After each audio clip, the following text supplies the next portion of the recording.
Morning, guys. Welcome to the Daily Feast for Tuesday, the 21st of February, where we will be looking at this morning Leviticus 12, 13, and 14, Hebrews 5, and Psalm 111.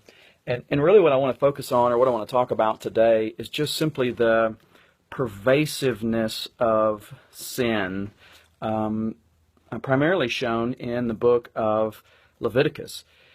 What's interesting about the book of Leviticus, it's hard, it's difficult, there's a lot of details, and yet even our passage this morning, we see the author of Leviticus addressing the issue of childbirth, and then the issue of leprosy, and then the issue of something growing in your home. And so there's kind of these just odd things that for us, we're kind of scratching our head and going, what is the deal? But part of that, I think the lesson that we learn in all of that is that sin, that the sinfulness of man has touched, it has impacted every area of our life. And that's what I mean by pervasiveness.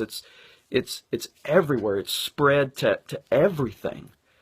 And so you're reading the book of Leviticus, and it's easy to get to just weighed down by the details and all those difficulties, and yet in every passage, in every verse, the Lord is saying to us, see the weight of sin.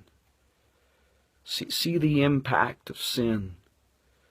See the, and we see that in all of these things, they always end by, this is how you find atonement. This is how you get atonement. You have to go to the priest. You have to have the priest look at this. You have to talk with the priest about this. And then the priest will make the sacrifices. And what's the purpose of the sacrifice? The sacrifice is for atonement. And so really, as we're working through the book of Leviticus, and we're just seeing over and over again our absolute necessity for atonement.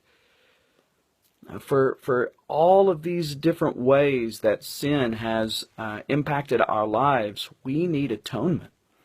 And what we mean by that is, we don't just need some easy, everything's fine, or no, we need a serious payment for our sin. In fact, we need a perfect payment for our sin. We need a great atonement. And so, reading through Leviticus, we're seeing some of those things. We're kind of scratching our head and seeing the weight of our sin. And then we get to a passage like Hebrews 5, right? Where it talks about just the necessity of having a priest and what the priests look like. Every priest is chosen from among men and appointed to act on behalf of men in relation to God, to offer gifts and sacrifices. And here it is, for sins, to make atonement for sins. And then to verse 5, so also Christ did not exalt himself to be made a high priest, but was appointed by the Lord. You are my son. Today I have begotten you. And then I just want to, these last couple verses here. In the days of his flesh, Jesus offered up prayers and supplications with loud cries and tears to him who was able to save him from death. And he was heard because of his reverence. And although he was a son, he learned obedience through what he suffered. We talked about that on Sunday morning while we were looking at Hebrews 12 and the discipline that God shows towards his son here and the discipline that he shows towards his sons.